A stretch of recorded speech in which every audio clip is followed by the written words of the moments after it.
The story opens with a young boy announcing that he is a wizard while he and a girl participate in play fighting. She acts as a monster that eats wizards, so he raises his wooden branch and hits her on the head. She yells out and asks why he actually hit her, while he explains that monsters are meant to lose against wizards. An elderly man observes the children and remarks on how lively they are this morning. The boy recognizes the man as Rabbus. He then inquires about what is needed to become a wizard, while Rabbus clarifies that one cannot simply become one by wishing for it. He describes wizards as the peak of humanity who rule from the highest social ranks, adding that they are nobles and knights who inherited the ability to use magic from their ancestors. He informs the children that they unfortunately cannot become wizards, while a nearby villager asks the elder how he could say such a thing before asking if current rumors are true. Rabbus asks for clarification on what he is referring to, and the man mentions hearing news that a monster has appeared. He confirms that the report is indeed true. He notes that a man named Rop came across it at the entrance last night and describes a creature covered in pitch-black shadows that was a leopard the size of a house. He reassures the man not to worry because the village chief went to the city to request a wizard and believes he will bring one back to subjugate the beast. The girl's mother expresses her relief at this news. She asks her daughter if she heard that and warns her not to go into the forest for now. Rabbus cautions everyone to be careful since killing a monster is almost impossible without a wizard. The villager asks if all the residents have been informed, and when he says they have, he asks if a certain person has been told as well. Rabbus asks who he is talking about. The man explains that he is referring to the shepherd on Hisarul Hill. High up on the hill, we see a shepherd named Turan. He rests while looking up at the sky and thinks about how dull his life has become. He reflects on viewing the same scenery and the same day over and over again. He wonders if he will eventually forget how to speak. Rabbus arrives and calls him a pathetic brat. He remarks that the sun hasn't even set yet and he is already slacking off, while Turan tells him to move because he is blocking the sunlight. Rabbus yells that he lacks manners and asks if he is still holding onto a grudge from a past incident. Turan asks if he is talking about the time his mother died and the old man tried to quietly turn the sheep into shared property.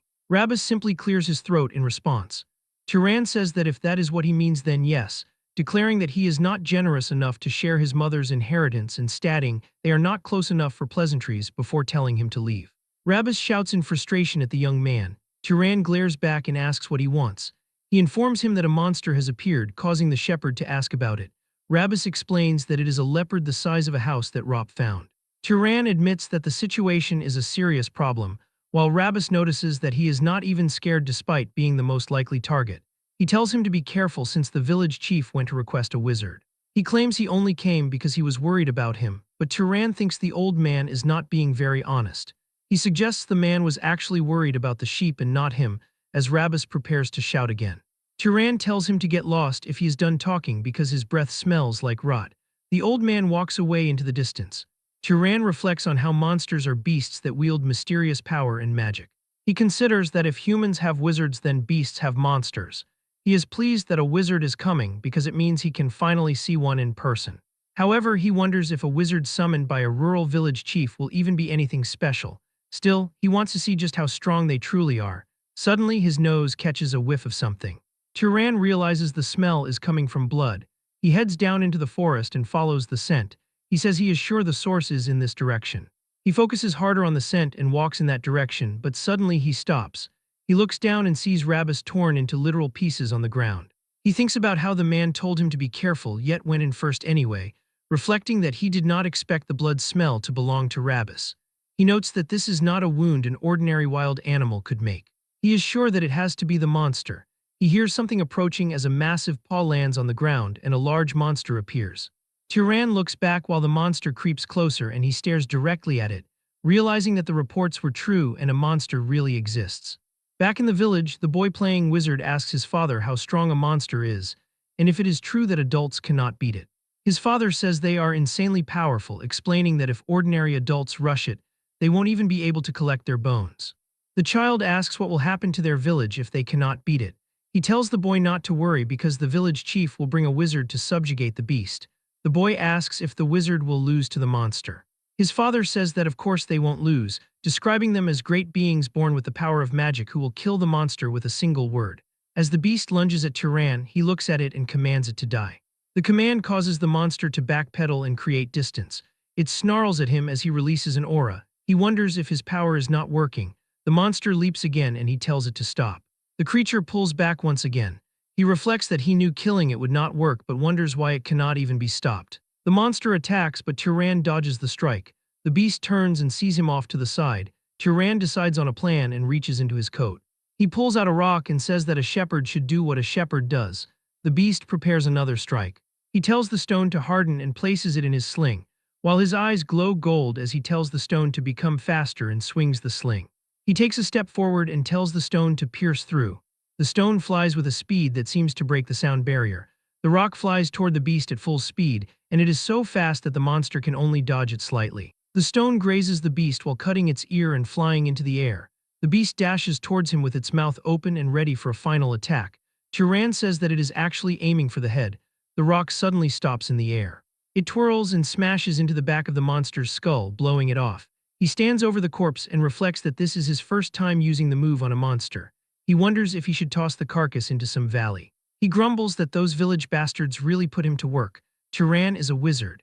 He realized his special abilities 8 years ago while he was only 10, at which time the young boy made logs fly through the air. Excitedly telling his mother to watch the logs flying, the child called out to her and announced his ability to create fire and wind. But his mother screamed for him to stop, and he reflects that it was the first and last time she ever got angry. Asking what was wrong, he was told to come and have a chat with her. She then asked if he wanted to live with her for a long time. Turan answered that he did. She made him promise to never use this power from now on, insisting that he must never use it in front of other people. She asked if he remembered the story about the noble and the knight. Confirming his memory, he listened as she explained that magic users are called wizards regardless of their status. She noted that nobles and knights are fundamentally different. Nobles are descendants of divine beings called the Freyans who came to save humanity, while knights are descendants of nobles mixed with humans. The boy confirmed his understanding. She clarified that this is why they differentiate between ranks even among wizards. Explaining that he inherited power from his knight father, she warned of evil nobles who treat knights like slaves. She told him to remember that nobody can know he is a wizard. 8 years have passed since that day. Turan has continued to uphold that promise to his mother. He declares that the promise will not be broken. He has no desire to reveal himself as a wizard or to descend the mountain. Suddenly, someone pounds on his door and yells for him to come out. Turan opens the door and goes out to meet them. He yawns and asks if they are claiming that he killed Rabbis. The villagers grab him by the collar and shout that he is shameless. They accuse him of hurting Rabbis and throwing him out to be eaten by monsters. He silently considers why they want to frame him. He notes that the oldest man in the village died alone instead of the young men who were too scared to fight. He realizes they think this is the best way to shift the blame from themselves to him. A villager tries to punch him, but Turan dodges and thinks that magic is convenient. Headbutting the man, he reflects that a strong wish happens at the cost of mana, and as another villager charges, he whispers for him to fall over. As the man falls to the ground, Turan notes that he does not need to start a fire. He just uses his power a little bit so that it is not obvious, just enough so that they do not die. He declares that he will dominate them. The fight continues as everyone charges at him, but after some time, all of the men are defeated and lying on the ground. For 8 years, Turan has hidden the fact that he is a wizard. He tells the men they should have used that strength for the funeral of Rabbis. Asking the nearby women if they are here to fight too, they reply that they only came to see him. He tells them to take those idiots down with them. Inside his home, he reflects that it is going to be chaos in the town again. He suspects they will use this as an excuse to rip him off when he goes to trade. He decides he can simply beat them up until he gets a fair deal.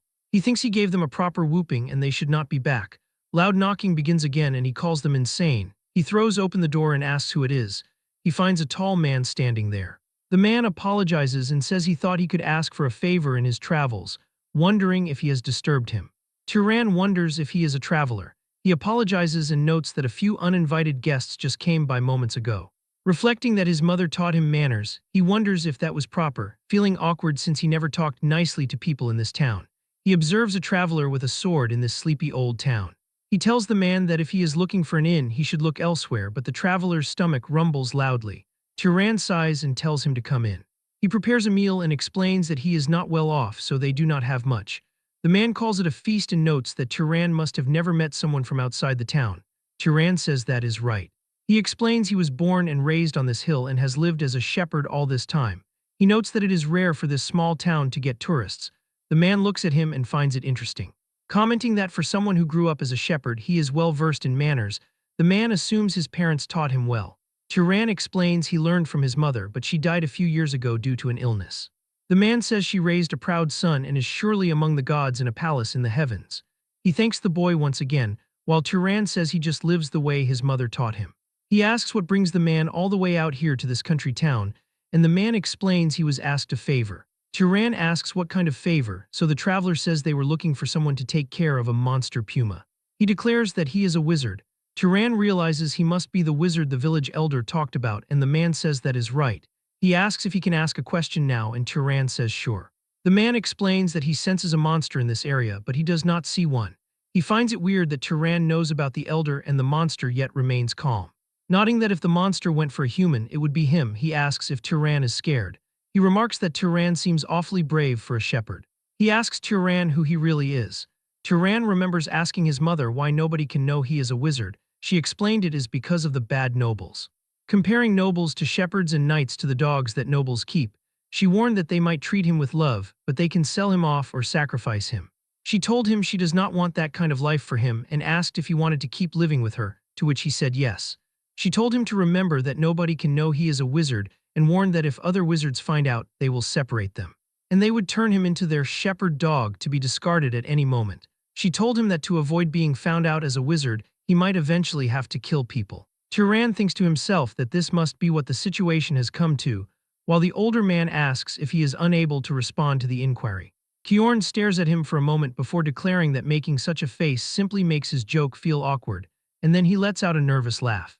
Turan realizes it was only a joke and apologizes for lacking a sense of humor, while Kjorn insists he is the one who should apologize as he realizes he must have flustered the young man. He reflects that it is his first time hearing a wizard joke, which is why it caught him off guard, while the wanderer remarks that the reaction was so entertaining that he took the teasing a bit too far. He notes they haven't introduced themselves properly and expresses that it is nice to meet him. The old man reveals that his name is Kjorn and describes himself as a wanderer. Turan feels he should have introduced himself first and identifies as a shepherd. He states that he is 18 years old this year, to which Kjorn responds that he will be 75. Turan thinks Kjorn looks very good for his age, nodding he doesn't look old at all, while Kjorn explains that wizards age much more slowly than ordinary people and enjoy significantly longer lives. Turan asks how he ended up becoming a wanderer in the first place, and the man explains that after serving the Arabian family for 60 years, he finally left. He says that in his later years, he desired to roam from place to place without the need to settle down, and Turan calls the idea romantic as the two of them continue their harmless conversation. Turan reflects that sharing a conversation with a good person like this is something he never realized would be so enjoyable. They continue chatting until the sun begins to rise over the horizon. Kjorn realizes he didn't notice how much time he was spending as the light grows. He hands over a coin of Arabian silver, explaining that it is the purest of silver coins and worth more than the meal. Turan accepts the payment gratefully and wishes the man a smooth hunt, while Kjorn tells him to stop acting like they will never see each other again. He suggests he might come by a few more times to mooch off him before he eventually heads out. Later in the day, Turan walks out to the field when it is time for the sheep to graze. He commands the animals to gather, causing them to look at him and begin walking his way. He reflects on the fact that this was the first time he has ever met another wizard, and wonders how long it has been since he shared a conversation that felt so naturally comfortable. Turan notes the ease and humor that naturally seeped into the man's speech was more than any adult he's ever met. He considers him a truly good person, recalling that the man even returned with a wolf. Turan had always thought knights were just emotionless hunting dogs used by arrogant nobles. He wonders how he is supposed to tell the man that there are no more monsters on Hisaril Hill. Meanwhile, Kjorn walks through the forest and notes that the surroundings feel strange. He sees traces of a battle but notes that he cannot feel a monster's presence anywhere. He looks up and discovers the rock from the sling embedded deep in a tree, wondering if the monster was already hunted and who in the world could have done it. He considers if the village chief hired another wizard, but he feels relieved that someone made things safe. Suddenly, he senses something and turns around to see the monster walking toward him with its face ripped apart. It releases a blood-curdling howl as Kjorn identifies it as a monster's wraith. He wonders who would do something like this as the monster attacks him, and he leaps backward to avoid the strike. He knows that failing to absorb or disperse mana from a dead monster's corpse turns it into a wraith, and he notes that a wizard who hunts monsters would certainly know this fundamental fact. Leaping high into the air, he concludes that the person who killed the beast was definitely a wizard, and he asks why they would leave it to become a wraith or if they were simply ignorant of the outcome. He reasons that a novice knight who doesn't know the basics could never have killed a monster like this. He wonders if they had some other intention, but decides that either way, he must destroy it. Drawing back a bow made of sheer lightning, he launches a magical arrow forward. The magic simply disperses as soon as it comes into contact with the monster's body. Kjorn asks if the monster's mana is vastly stronger than his. Suddenly, the monster disappears into the ground. He wonders if it is trying to counter magic with magic and wonders where it has gone. The creature begins to appear from his own shadow and looms over him. It swings down and strikes his arm, causing blood to fly from the impact. Kjorn realizes this is not a level a mere knight can contend with in battle, noting that one would need to be at least a lower-ranked noble to have any chance. The monster sends Kjorn backward as he reflects on running into a wraith of this caliber in a remote village, and he thinks that you really never know what life will throw at you. The beast continues to change its shape into an even more grotesque and horrific form. Kjorn believes this is as far as he goes but refuses to die obediently. He vows that even if he dies, he will take the monster down with him. He plans to concentrate all of his mana into his hand for a final effort and stab the creature directly the moment it lunges at him. As the monster and Kjorn charge at each other, something shining comes flying out of the jungle. It was a rock that hit the monster hard. Kjorn is baffled as he watches the creature fall on the ground. Tyran approaches and asks if Kjorn is all right. Kjorn remarks that the shepherd's joke is quite startling too, but he is just surprised to see him. He realizes the boy is a wizard and asks why he didn't tell him the truth. Tyran remains silent, so Kjorn decides to change the question and asks why he helped him, nodding that the boy could have just walked away and let him die. Tyran says it is simple as he recalls the night Kjorn brought him a dead wolf. He remembers asking why the man went so far for a simple favor, while Kjorn wonders what he is talking about as Tyran continues. He notes that with his skills, the man could earn a lot more money more comfortably. Kjorn calls the villagers pitiful people, and Tyran asks in what way he means that. He describes them living on the frontier and trembling in fear without basic protection, while Tyran argues that it isn't the man's fault, but Kjorn explains a wizard inherits the power of a god, so they should live with pride by protecting powerless commoners. He admits that not every wizard thinks this way as everyone has their own way of living.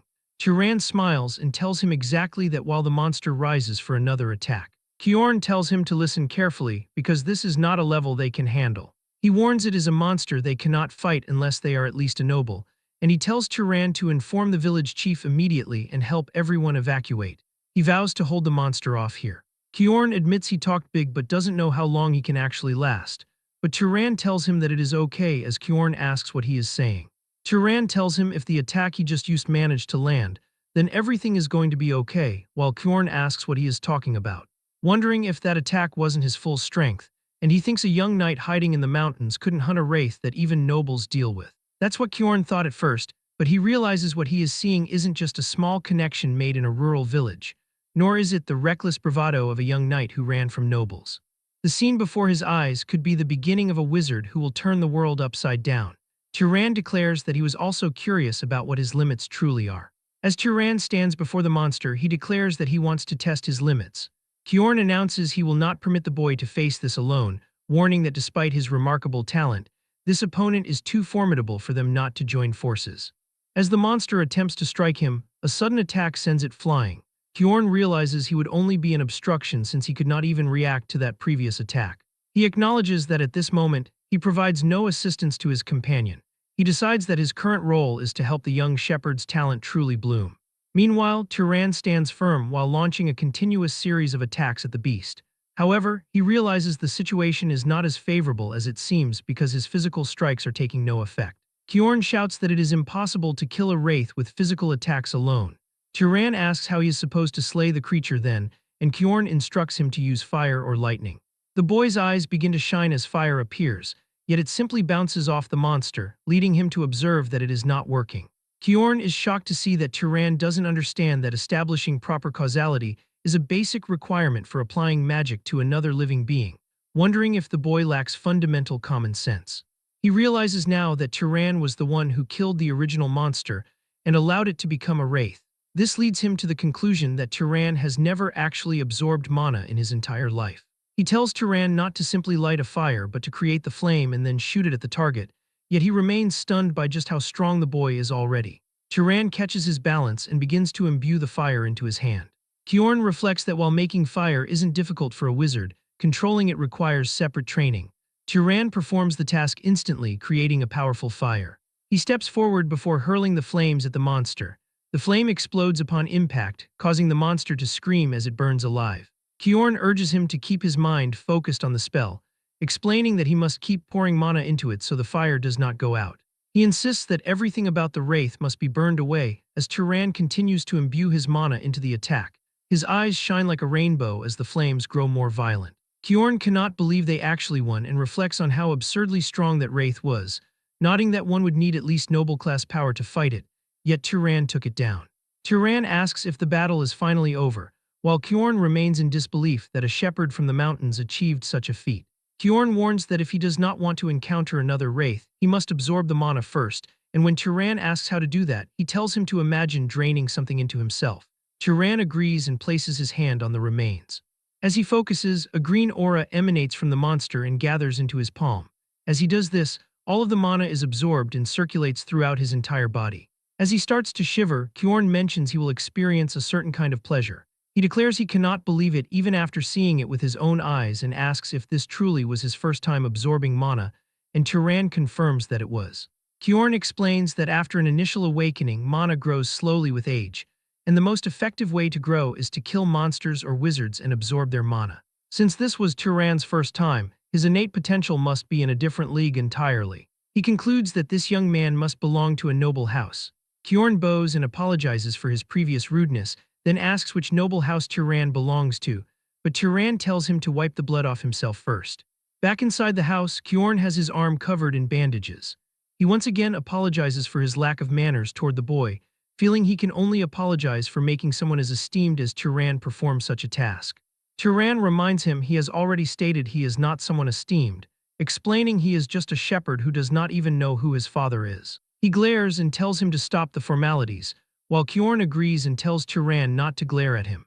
But the man wonders why a powerful wizard would choose to be a shepherd, explaining he does not mean to belittle him, but the role simply does not seem to suit him. Turan reveals it was his mother's request which she held onto until the moment she died, and Kjorn asks for more explanation. And Turan describes how nobles live below the mountains. He explains that if his wizard identity is revealed, he will only be used by them and then thrown away, while Kjorn observes his mother was very wise. Turan is surprised since he expected him to call it overprotective parenting. Kjorn tells him his mother was not entirely wrong.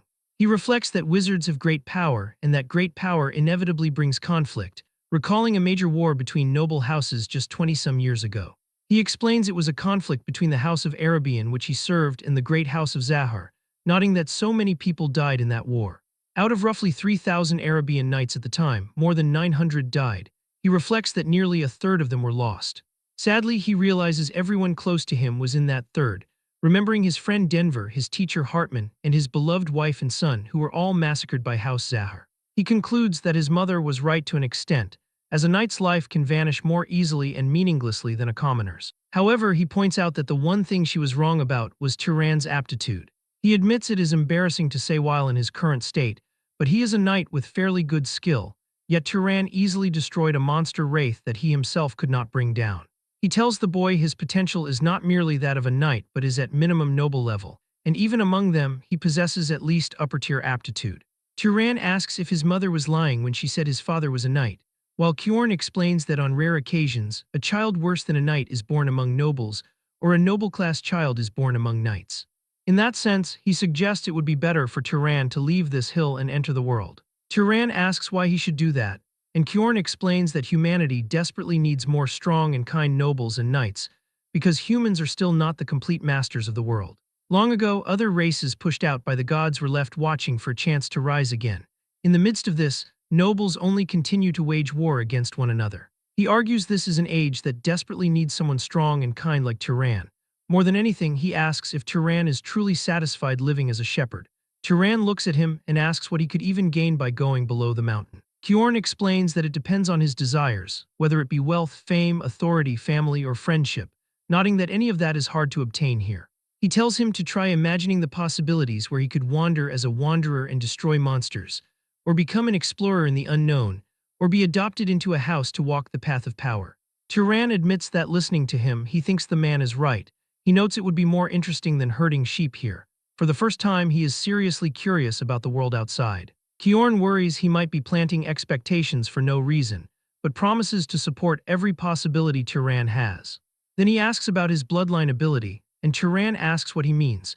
Kyorn apologizes and explains he keeps forgetting the boy knows little about magic. He explains a bloodline ability is a trait nobles inherit from their ancestor, the Freyans, and whether or not one has this ability is what separates nobles from knights. He asks if any spell felt unusually easy, or if he has some outstanding ability that does not require magic. Turan wonders if it is because he is strong, but Kyorn explains that simply having mana makes a wizard's physical abilities stronger. Turan mentions he has a good nose and is pretty good at throwing stones, while Kyorn says that if his sense of smell is exceptional, it can be considered a bloodline ability. Kyorn notes that being skilled with thrown weapons is a trait of House Arabian, though it is a fairly common one. He tells Turan to continue explaining. After some time, Kyorn declares that he thinks he knows which house his abilities are closest to. Turan asks for the house's name. Kyorn's expression changes as he tells him the name of a great house known as Pursuers or Hunters. He reveals it is House Zahar, the very one that fought the war against House Arabian. Turan is visibly surprised by this. As Turan hears the name House Zahar, he becomes visibly worried. He looks at Kyorn with a sad expression since he shares a bloodline with the man's enemies. He considers the idea of apologizing, but notes that these relatives are practically strangers he has never encountered. Kyorn tells him not to maintain such a worried expression, nodding that Turan did not participate in that war, and declaring that it is a situation for adults. He says that the fighting will never cease if they attempt to wash blood with blood. Turan asks if he possesses any regrets, causing Kyorn to inquire what he is referring to. The shepherd explains he is talking about the suggestion to descend the hill. Kyorn tells him that pursuing power after leaving the mountain will inevitably lead him to join House Zahar, nodding that the young man has outstanding abilities, but declaring that he trusts his character. Turan asks what he means by that, so the man explains he is referring to the goodness within him, pointing out that he saved him while revealing an identity he has hidden for his entire life, and considering the idea that if someone like him joined House Zahar and achieved a high position, perhaps it could stop such a terrible war from occurring again. Kyorn says there is no need to think about the matter too seriously. He reflects that a decision regarding joining the family has not been made yet. Turan announces that his thoughts are now clear and he wants to try descending the mountain. Kyorn tells him he has thought well, but the boy declares he does not want to depart immediately. He tells Kyorn that he will head down once the man's injury has healed, while Kyorn calls him kind, nodding he is only slightly scratched and reflecting that the boy is truly a good person. Later inside the house, Kyorn explains that mana is absolutely required to use magic, stating that this is why mana is commonly referred to as the key to omnipotence. Turan asks about the term, so Kyorn clarifies it is not a truly omnipotent power despite the name, and that using magic requires mana that matches it. The boy asks what the standard for matching mana is, so Kyorn declares he will explain that immediately. He says the difficulty of magic is largely determined by 3 factors, listing them as bloodline, affinity, and causality. He explains that bloodline is determined by the specific lineage one is born into, which applies to most nobles who are not knights. He considers that it would be difficult for the boy to heal wounds using magic, asking if he is wrong about that, but Turan declares that he is not. Kyorn continues that for members of the Ravista bloodline from the south, it is something they can achieve even without training since the power originates from the bloodline. Turan asks about the second factor, affinity, which Kyorn says can be thought of as familiarity. He explains it is the concept that a mage can more easily perform tasks they prefer or are used to, while Turan reflects that it is like how he created a fireball as if he were throwing a rock. Kyorn confirms that he is correct and considers that simply making flames would not have achieved the same speed or firepower. He notes the last factor, causality, is the most important, though he reflects he does not fully understand it. He asks what would occur if Turan tried to kill him directly by using mana, so Turan says some light would probably shine from his head and nothing more would happen. Kyorn says that is exactly the phenomenon occurring from a lack of causality. He explains it applies when there is no appropriate cause for a desired outcome or when what needs to be achieved is excessively difficult. Turan reflects that he thinks he understands a bit of what causality is. He notes that to kill Kyorn, instead of spending mana wishing for death, he would need to provide a cause of death like creating and shooting flames, which is more natural than directly lighting one. Kyorn tells him exactly that while reflecting Turan could have been a scholar instead of a mage. Turan says that he can control ordinary animals as he wishes and asks why magical beasts would need something like that, so Kyorn tells him it is because of their mana. They continue talking while a sheep eavesdrops. Turan reflects that magic is certainly not easy, while Kjorn tells him an excellent mage knows not just how to use mana, but also the principles and situations behind it. The Shepheard wonders if the House Zahar bloodline also possesses special magic, so Kjorn tells him they are skilled in stealth and tracking and suggests he try it once. Tyran agrees to the suggestion. He closes his eyes and thinks how he does not want to be seen by others, wishing that neither sound nor smell could be detected. He starts to fade away and asks if it worked. Kjorn stands there speechless, seeing nothing in front of him. He tells him he succeeded because he can no longer see him. The man feels a little sad as he looks at the now empty room. Tyran slowly reappears, and Kjorn reflects it has been a while since he has seen that ability, nodding it is still a frightening power. He notes that during the war, the Arabian knights feared that ability the most, while Tyran reflects that this seems like an unfairly powerful ability. Kjorn tells him it is not invincible and declares he will teach him magic training methods. Tyran says the man is being too friendly and teaching too much to a mage from an enemy family. Kjorn reminds him he saved his life and treated him, declaring again that he trusts his character. Later, an ugly bald man asks if Tyran is truly selling the sheep and leaving. The bald man asks who will perform the shepherding from now on, and how he can decide such a thing without consulting them. Tyran tells them they should figure out how to find a shepherd themselves, declaring it does not matter to them what he does with his belongings. He hopes they buy the sheep at a fair price or he will release them and leave. He says they are free to capture them but notes they will probably have a hard time. The chief reflects that this bastard is someone who keeps his word and that nothing good will come from irritating him.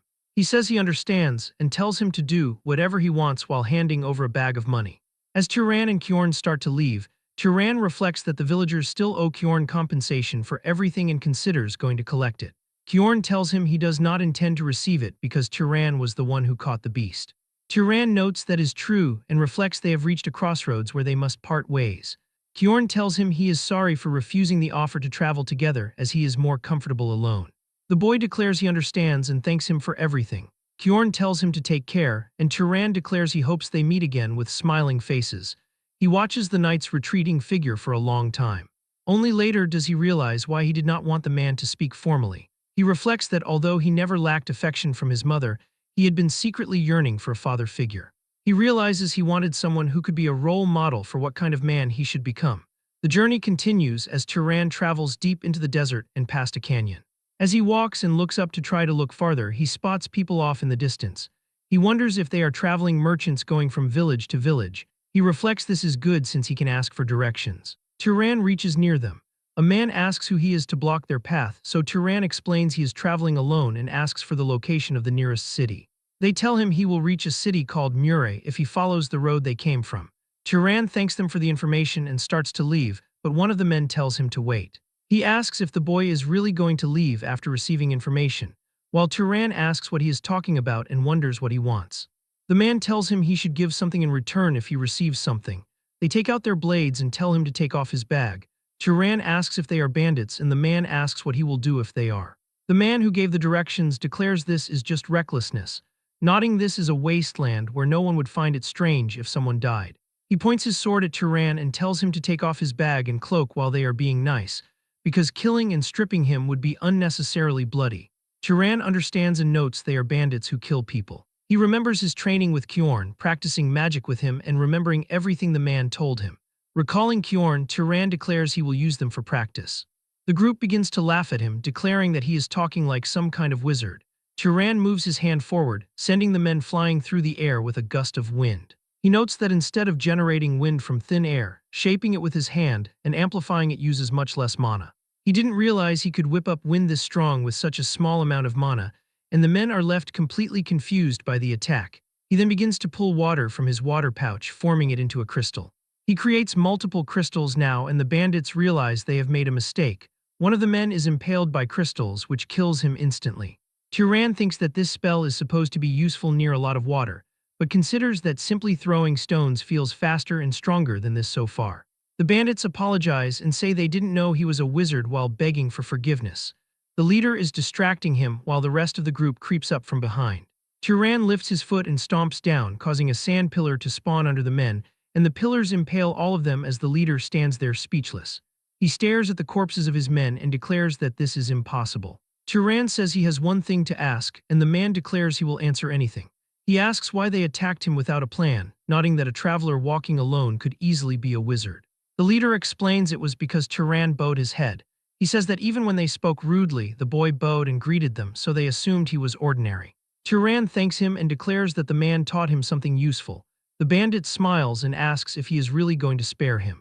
Water begins to gather above the man's head, as a flashback shows Kjorn telling him that he is going to meet many people, and there is something he must absolutely know.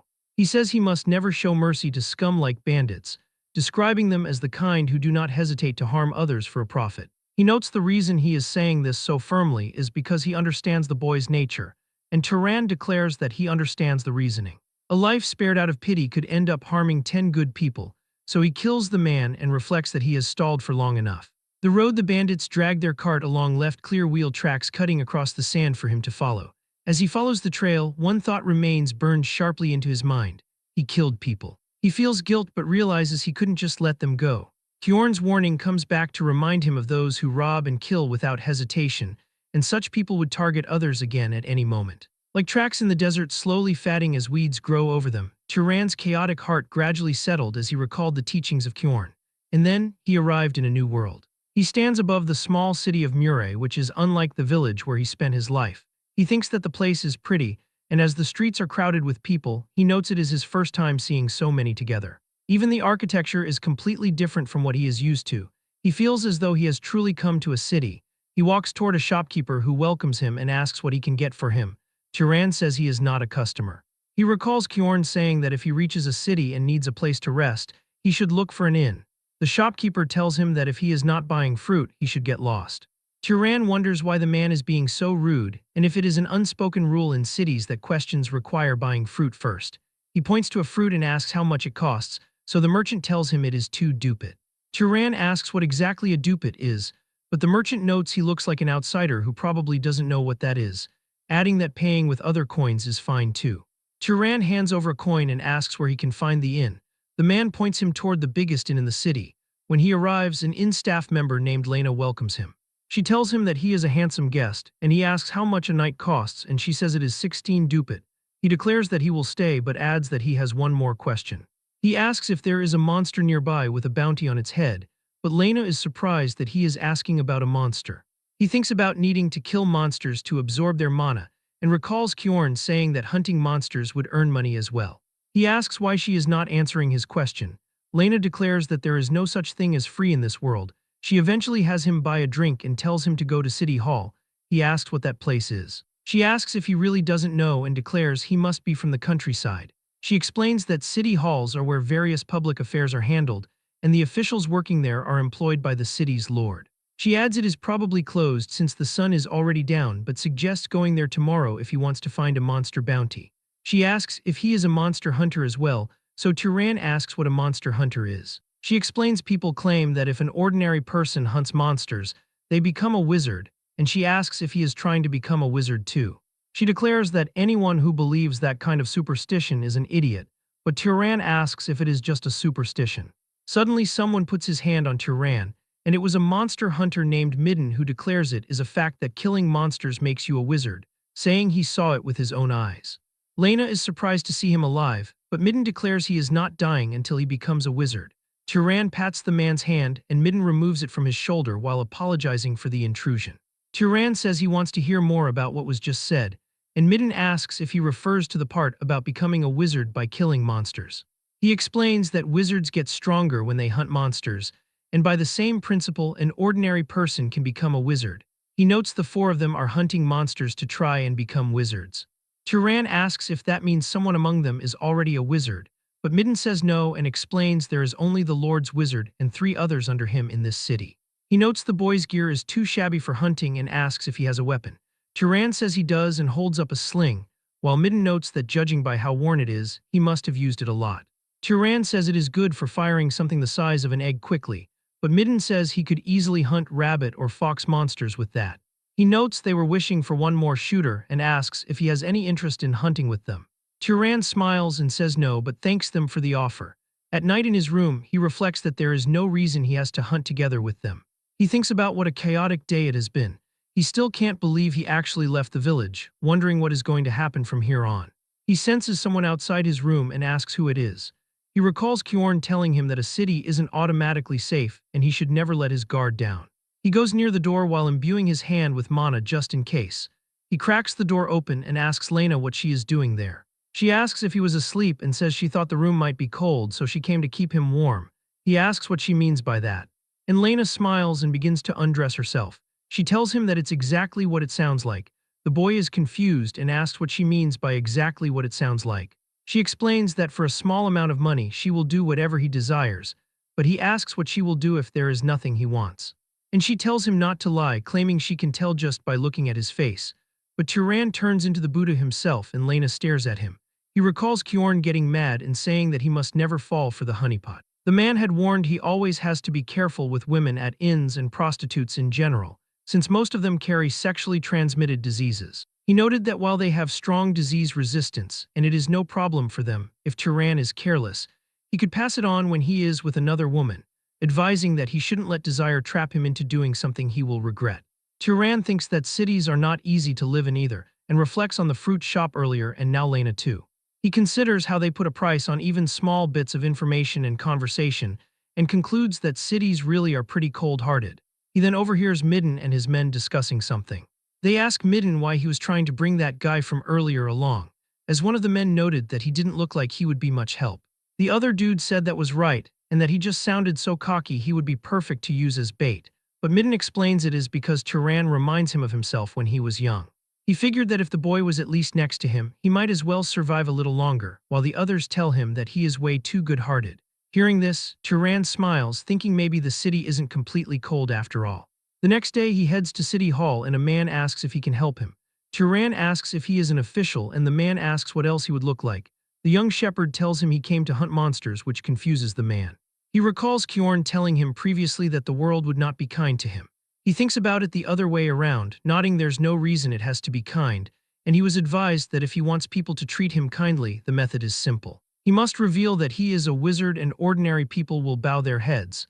The official hands him a paper and says that he cannot take it with him. He instructs him to look and then hand it back. Turan asks if it is a crow monster and the man asks if it looks like a cat or something.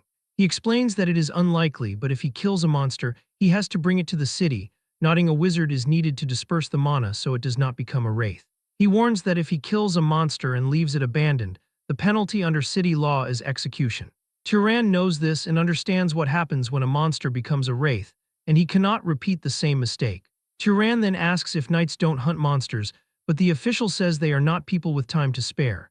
He explains a knight's job is to maintain public order in the city. He notes that hunting monsters outside the city is something for thugs like him to handle. And as Turan leaves, the official comments that another corpse is going to pile up outside the city. But later, he comes with a dead monster with a giant hole in its chest. Everybody is surprised, unable to believe what they are seeing. They ask him how he managed to bring it back so fast and if he killed it alone. Turan says that he did and asks if he can receive the reward for killing it. The official says they will give it to him and runs to get Turan's reward. He hands over a bag and tells him to go get some rest. The other officials talk about how incredible it is because even its wings are still intact, and they wonder if it is possible to bring back a blade crow in this condition. The official thinks about it and looks over, asking Turan why he is still here. Turan asks if there are any other monsters worth hunting. They ask if he is really planning to go hunt more. Later, Lena tells him that these are the most expensive items on their menu. She never dreamed that someone like him could defeat 30 monsters in just 3 days. She says he must have made a lot of money from the bounties, while Turan continues to eat like a baby. He responds that money isn't his only goal. More precisely, the goal is the monster's mana, and thanks to that, he has definitely gotten stronger. He notes that compared to when he met Kjorn, his mana has increased severalfold. However, he can feel a limit approaching, and with only weak monsters' mana, it is going to be hard to get any stronger. He then tells Lena that he has a question for her, and she asks what it is, and he asks if she took a bite of this, but she reminds him that he ate it all by himself. She notes that even though he is skinny, he can definitely eat, and the chef says he made it for the first time in a while and is happy he enjoyed it. Turan says it was delicious, and as he stands up to leave, one of Midden's men grabs him by the coat. He asks if he is really eating something so tasty by himself. They make fun of him, saying they have heard that he has made a lot of money and suggesting he should give some charity to his partners. Turan hits him in the face, and the man stumbles backward.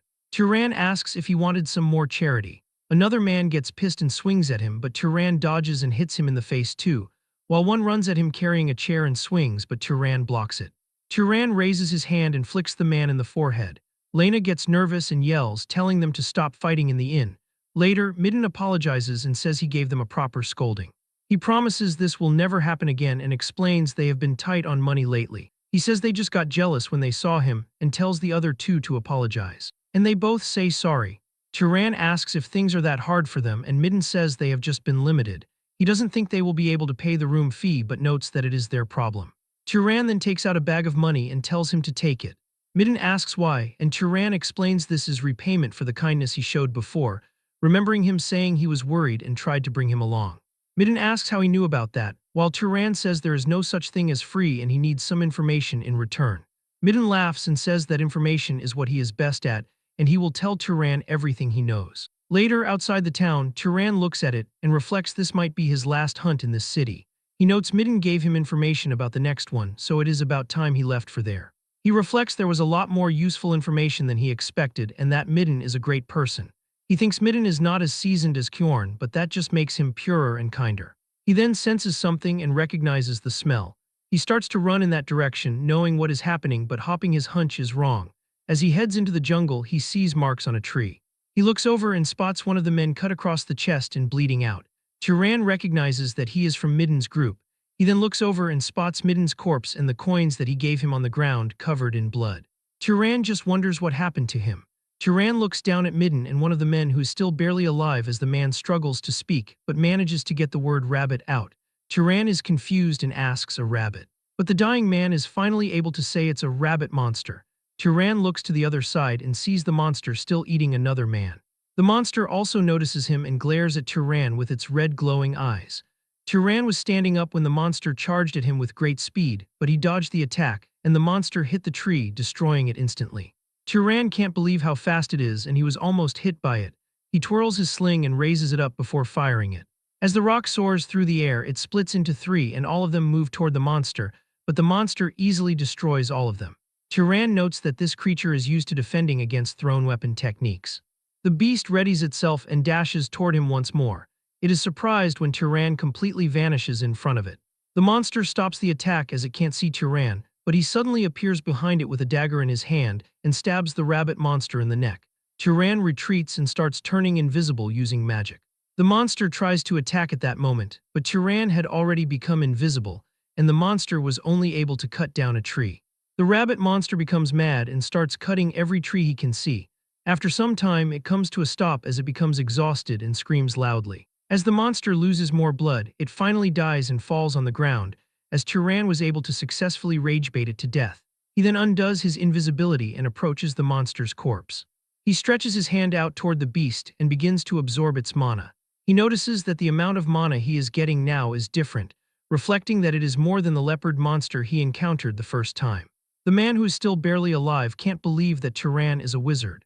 Turan confirms that he is, and the man asks why he is hiding his identity. But Turan asks if any of the four of them have belongings he can pass on to their families, and the guy begins crying, saying that he doesn't have a family as he looks at Midden full of regret.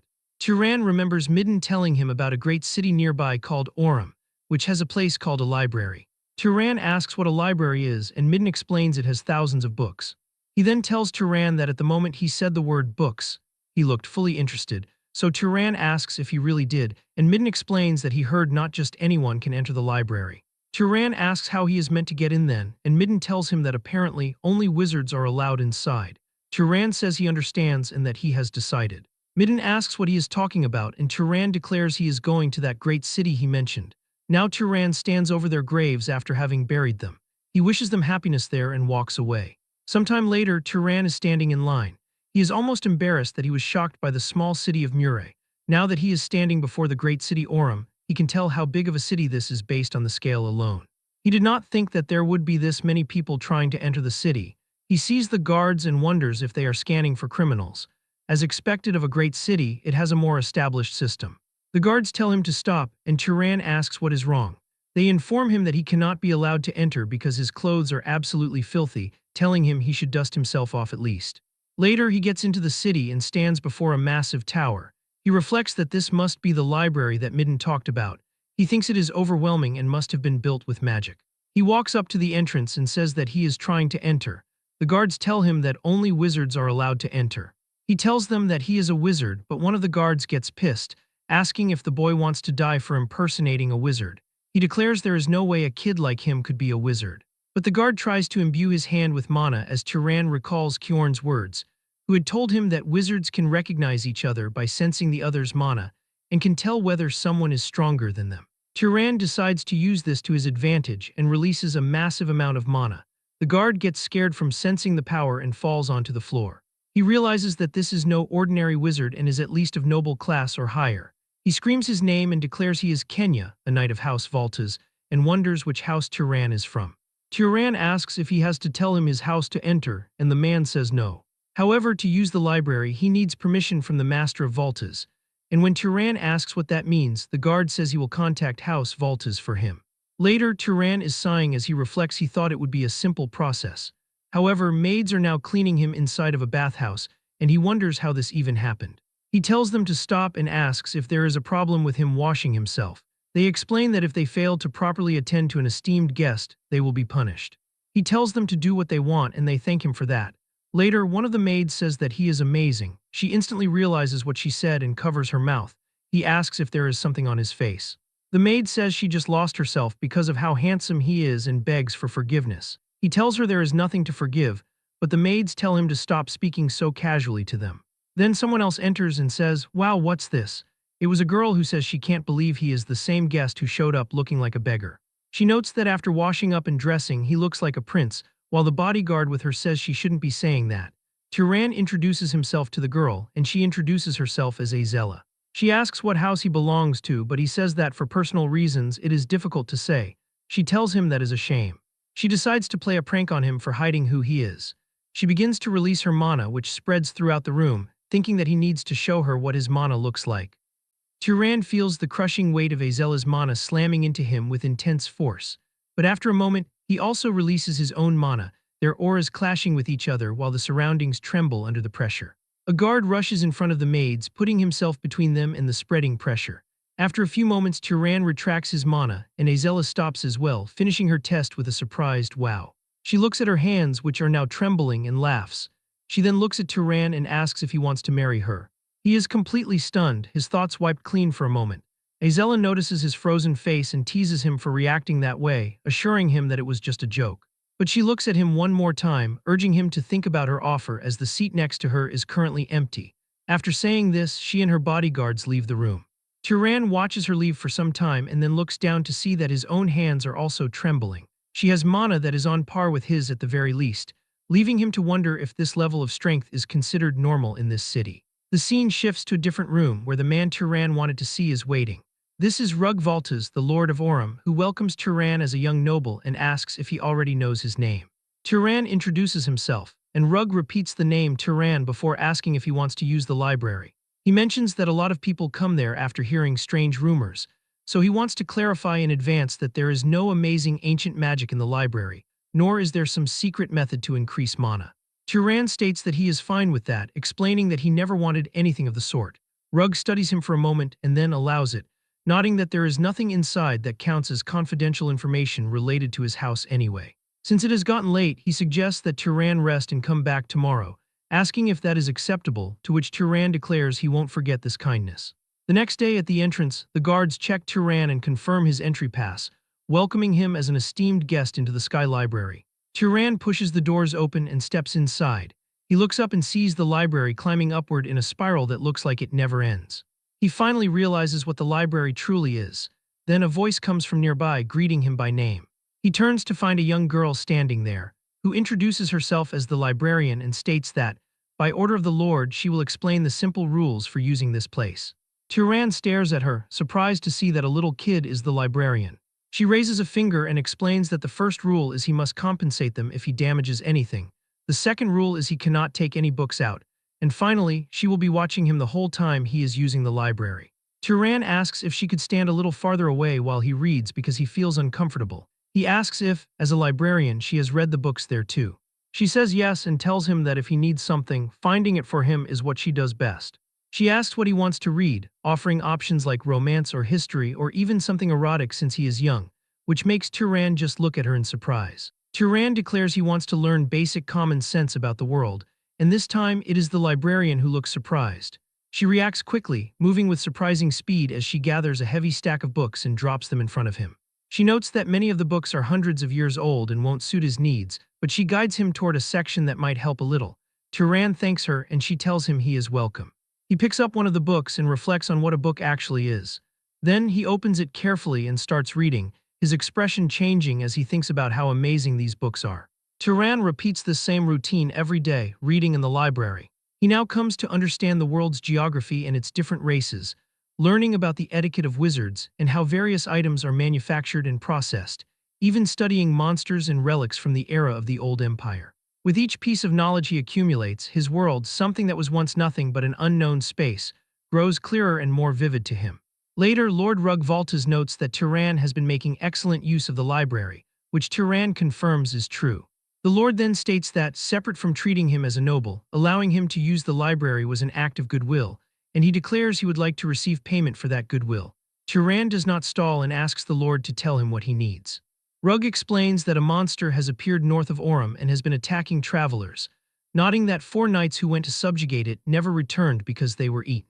He adds that it seems a noble will have to step in personally, but his house can only mobilize 2 people at the moment. Turan agrees to help, thinking that protecting people is what a wizard ought to do.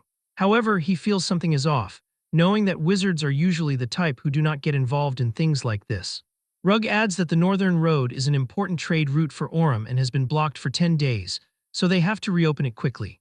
Turan realizes that 10 days ago was before he even arrived in Orem, figuring out that this is why the Lord let him use the library so readily. The scene shifts as a large group leaves the city. Azella remarks that her father really is something else to think he would mobilize a guest for a monster hunt, asking if they were truly that unreliable. She tells Turan that she is not blaming anyone, but says the Lord is making a huge fuss. The man beside her laughs and asks if calling the Lord fussy is a bit much, prompting Azella to tell him to drop it. That man stops for a moment and turns toward Turan to introduce himself as Marvin Valtas, saying he looks forward to working with him, and Turan returns the greeting. As they walk, Azella says they should finish this quickly and go back to rest. Marvin leans in and asks if Turan is interested in his big sister by any chance, to which Turan says no instantly. Marvin looks genuinely relieved. Suddenly, the guard at the front shouts for everyone to stop. Up ahead, they find a destroyed carriage on the road. As they inspect the wreckage, one guard asks if this was done by that creature. Another guard says it probably was, reasoning that since they forbade anyone from going north from their side, the travelers must have come from the south and gotten attacked by the monster. Turan stays quiet and studies a mark on a wooden board. He then states that the monster is a monkey. Azella repeats the word with doubt, so Turan tells them to look at a handprint and explains that the creature attacked the peddlers and went back into the forest. If they locate its trail, they should be able to find it. Azella says she can barely use tracking magic and asks Marvin if he can, but Marvin says he cannot either. Turan then steps forward, volunteering to try looking, and searches for something amidst the carriage parts. Azella asks if he is from a specific tracker bloodline, but Turan just picks up a small piece of cloth and simply says he uses this method a lot and is used to it. He closes his eyes, smells the cloth, and activates a search spell. He opens his eyes and a blue energy trail becomes visible to him. He points toward the forest and leads them that way. The trail stops at a river where Turan notes that it looks like the beast washed its body. Azella refuses to believe a mere beast did that on purpose to avoid being tracked, while Turan suggests it might have just washed because it wanted to. Suddenly, Turan sees those blue lines again and warns the group that the beast is behind them. A massive monkey monster with glowing red eyes emerges, roaring loudly. The monkey raises its hands, in which it is holding large stones.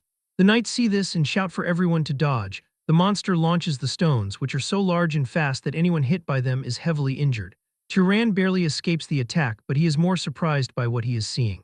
Azella and Marvin do not dodge the attack but use the knights as shields, and because of that, those knights are heavily injured. After the attack stops, Azella simply throws away the knight she was holding as a shield. Turan finally understands that his mother was not wrong. Azella screams for everyone to attack. The remaining knights who can still fight run toward the monster, but the monster turns to run and the knights, seeing it flee, chase after it. Meanwhile, Turan puts a small rock into his sling. Azella and Marvin run after the monster, but it is too fast. Azella says that they are going to lose it, but as she speaks, she sees a small rock fly past her. It is so fast that she cannot even react. The rock flies past all of them and hits the monster, going straight through its body as it screams in pain. Azella and Marvin look back and see Turan walking calmly while spinning his sling. Turan looks up as the monster screams again. As the monkey monster screams and collapses on the ground, Azella quickly seizes the opportunity to finish the creature, extending her hand and using her magic as an immense torrent of fire erupts. This fire takes the form of a dragon and moves toward the monster, but the creature can only stare at the flames because it is heavily injured by Turan's attack and cannot move. As the fire hits, it creates a massive explosion, completely obliterating the monster. Turan watches the flames and realizes that he is witnessing the bloodline ability of House Volta's pyromaniacs. The knights can finally breathe in peace now that the threat is gone. Azella looks at Turan, admitting that she got chills for a second while his rock was flying toward them. Marvin asks if his sister got scared.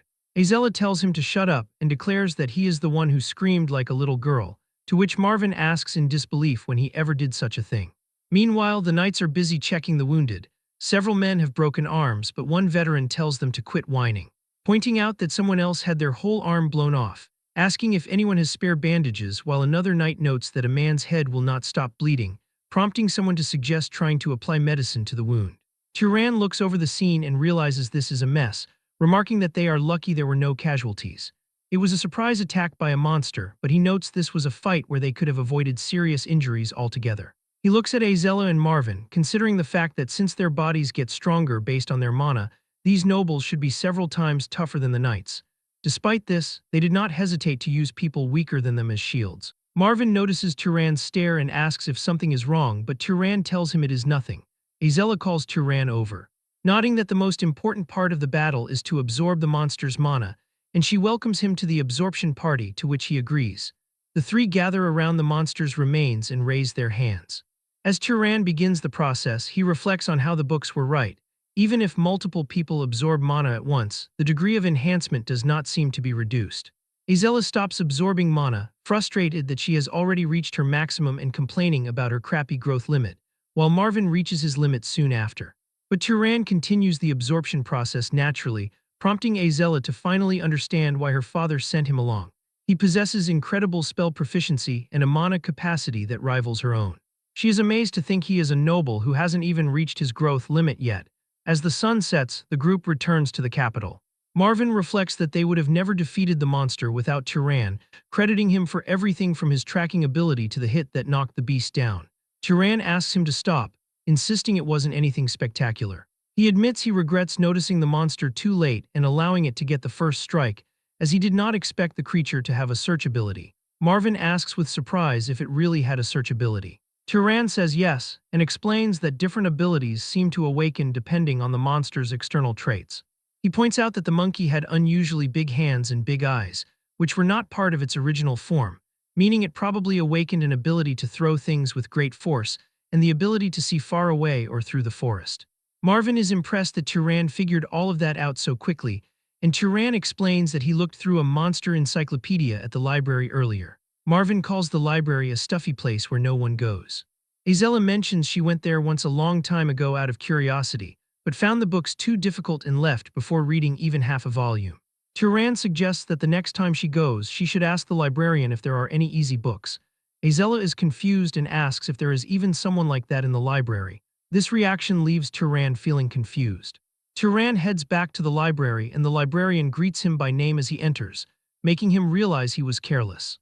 He knows that no knight or commoner would ever call a noble by their first name, as everyone in the city uses the term esteemed one. He also thinks that the way she looks does not exactly scream librarian. He asks how she knows his name.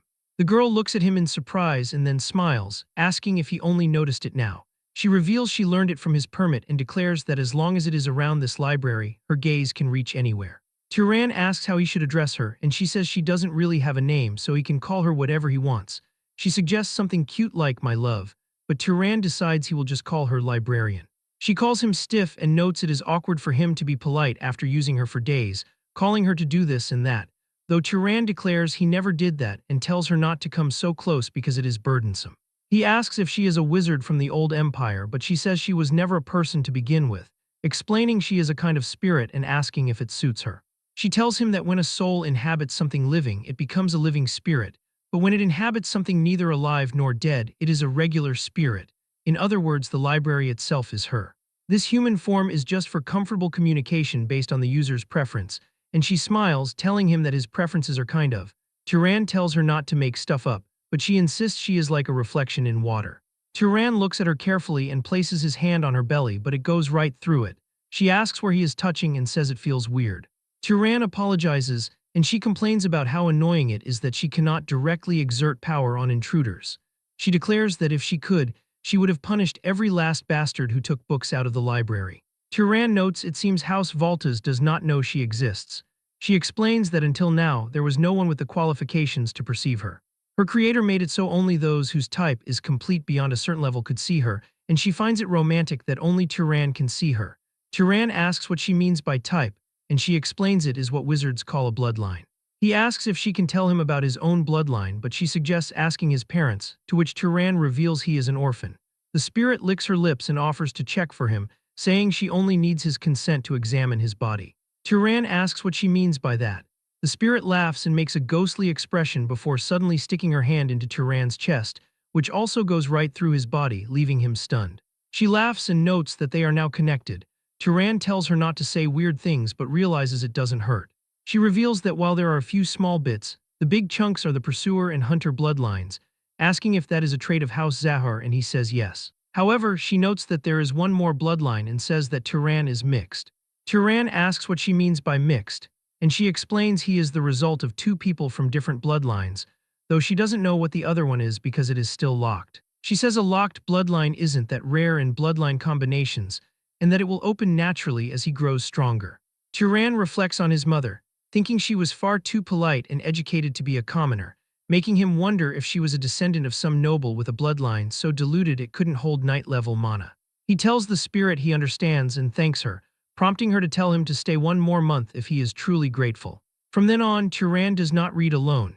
He asks the spirit about the contents of the books and requests explanations, asking if there are really that many invisible substances in the world. The librarian shares knowledge from books that were plundered and vanished thousands of years ago, teaching him that if he makes water float and looks through it, he will be able to see it directly. Turan finds these lessons on the laws of nature to be a treasure beyond measure. He learns that diseases arise from microorganisms and that the decay of living things is caused by the feeding of germs. He also grasps basic principles like the refraction of light, the generation of heat through friction, and the process of how living things get injured and how they heal. Turan decides to experiment with decay. He touches an apple before him and it quickly turns rotten. The librarian asks how his progress is, and Turan calls it incredible. While existing magic can achieve this effect, understanding the scientific principle allows him to consume far less mana. He realizes that simply changing the way he perceives the world has raised his skill as a wizard. He asks if powerful houses are monopolizing knowledge like this, nodding that if every wizard knew it, they would lose their competitive edge. The librarian notes that people's level of knowledge keeps dropping over time and says she now understands why. Turan eventually declares it is time for him to leave. He says that the owner of this place has been openly giving him hints to go. The librarian's spirit begs him to take her with him and tries to hug him, but she passes right through his body and hits the floor. Turan asks if she can even leave the place and she admits she cannot. She begs him to stay, promising to take good care of him, but Turan gently says he will pass. She huffs that he is never going to say he will stay. She encourages him to look around the land for the god's legacy, suggesting there might be spirits out there who know even more than she does. Turan promises to visit from time to time. She tells him to come if he wants to or not, though she is clearly sad to see him go. Turan smiles and says that there are still many books he has yet to read. He finally leaves the city, following a continental map he got from the library. House Zahar's base is in the Enroll Desert, east of Orem. He decides to head toward Zahar to find clues about his parents. As Turan walks, he notes that there is no need to rush. If the clues were going to disappear, they would have vanished sometime over the last 18 years, and if they are still there, arriving a little later will not make them vanish now. He continues to train, kill monsters, and absorb their mana. As he travels through the woods, he suddenly hears a horse neighing. He wonders what is happening and spots a majestic horse with a saddle. Turan realizes that the horse is not attacking the man lying on the ground, but is actually protecting him from attackers. One attacker calls it a demon and asks what kind of pet monster could be that strong. Turan watches closely, wondering if the horse is actually the one being targeted. Suddenly, Turan realizes who the attackers are. They are two dark elves, and one tells the other to try and create an opening somehow, to which the second elf replies that it is easier said than done. One dark elf uses magic as a purple energy spreads out, and monsters start to rise from the ground. Turan realizes this is the dark elf necromancy he read about in a book. He wonders if he should help but hesitates, thinking the man lying there might have been the one who attacked the dark elves first. His eyes widen in shock as he sees one of the dark elves eating a human arm. The first elf asks whose hand that is and tells the other to give her one too, but the second one tells her to eat her own, as she must have already taken some for herself. Turan realizes with disgust that they are cannibals. He activates his stealth magic and becomes invisible while the female dark elf remarks that the men she killed are too hairy. And as the male elf takes his final meal, he is killed by Turan's attack in an instant. The strike is so fast that the female elf cannot even react. The monsters summoned by the now-dead elf vanish. Seeing this, the female elf panics and tells her monsters to gather and protect her, and the beasts immediately surround her. Turan attacks with a rock, but a monster blocks the projectile with its horn. The elf shouts, demanding to know who is there and ordering them to come out, as a buffalo monster charges in his direction and destroys the trees. The elf realizes her attacker is using stealth and declares they will see if he can still hide after this. As she summons a wolf monster, it releases a glowing orange aura that spreads through the area and detects Turan. Turan's magic fades away and he starts becoming visible. The elf also notices him and shouts that she has found the demon. She commands her monsters to kill him and they charge at him. Turan rubs his hands together and creates fire. He releases an explosion of flames at the monsters, which knocks out the wolf monster, but the buffalo remains unharmed. It rushes toward him, and Turan barely dodges the attack, falling to the ground. Turan realizes they are incredibly fast and thinks it is a good thing he took one of the elves out beforehand. Suddenly, Turan feels a sharp pain and looks down to see the wolf monster biting his leg. Turan kicks the beast away and stands up. But as he tries to look for the other monster, the buffalo runs toward him at full speed and sends him flying into a tree. Turan coughs up blood and falls to the ground as he is surrounded by the monsters and the elf. The dark elf laughs and says it serves him right, asking how he dared to kill Kel, and she declares she will make Turan beg to die. However, the horse suddenly strikes the dark elf in the head. The elf's head is crushed and she screams as the horse continues to trample and kick her. The elf's beasts look back and start attacking the horse, saving the dark elf. The dark elf notes what a humiliation this is and vows to kill Turan, but Turan releases another attack, and this time it connects, blasting off the dark elf's head and killing her instantly. As her body falls to the ground, her summoned monsters also vanish. Turan is completely exhausted and collapses to the ground. He realizes that the fight took a lot out of him. The horse approaches and nuzzles Turan's head. Turan thanks the horse. Later that night, the unconscious man, a blonde-haired youth, wakes up by a campfire. He groans and then jumps up in surprise. He sees Turan sitting across the fire. Turan tells him he is finally awake. The boy asks who Turan is, and Turan explains that he saw him being attacked by dark elves and intervened to save him. The horse approaches the youth and the boy pets it, calling her Tilly. Turan remarks that Tilly is a good horse, nodding that not only did she understand she had to protect her master, but she even knew she needed to move him to a safer place. The boy thanks Turan for saving him and introduces himself as Aziz of House Berg, prompting Turan to give his own name in return. Turan asks if there was any particular reason Aziz came into conflict with the Dark Elves. Aziz explains there wasn't a specific reason. He was simply on a pilgrimage with his retainers when they were suddenly ambushed without provocation. Aziz begins to cry, saying he had heard these other races were savage but never imagined they would be this bad. He sobs for his fallen friends, explaining that the people he lost were very precious to him. Turan asks if they were his family, and Aziz replies that they were the knights and servants who came on the pilgrimage with him, and that they had practically raised him since he was little. Turan notes that Aziz seems like a good person. He asks if Aziz knows how many dark elves attacked because he killed 2 of them, and Aziz says that should be all of them. Turan then uses his search spell and senses the surrounding area. He confirms there are definitely no more dark elves nearby. Aziz asks Turan if he has any urgent business, and Turan says that he is also in the middle of a pilgrimage. Aziz is amazed that someone on a pilgrimage would have so much power, asking if Turan is the child of some great house and wondering why he is traveling alone. Turan replies that it is difficult for him to explain. He claims he is not that strong, saying he only managed to ambush 1 elf and barely fought off the other with the help of the red horse. Turan releases his mana, and Aziz is confused at first but also releases his own mana. They both check each other's power. Turan is shocked to realize the blonde man's amount of mana is incredible. If he hadn't absorbed the Dark Elf's mana, he would have even less than Aziz. Aziz thinks that, honestly, Turan's raw mana alone is at a level where he would not be overwhelmed by 2 necromancers. Deducing that Turan must be noble-born from a powerful bloodline, and that since he is on a pilgrimage, he probably hasn't even reached his growth limit yet. Aziz wonders why someone like that would be traveling alone. Aziz then asks Turan if, assuming he does not have a fixed destination, it would be all right to invite him to House Berg, promising to repay Turan for saving his life and asking him to safely escort him back to his house. Turan asks what Aziz means by repayment. Aziz gives a large grin and declares that those of House Berg are enchanters and vassals of Arabian, the great house to the north, explaining that they belong to a bloodline that has crafted magic tools for generations. He tells Turan that he will make him the finest magic tool worthy of his skills.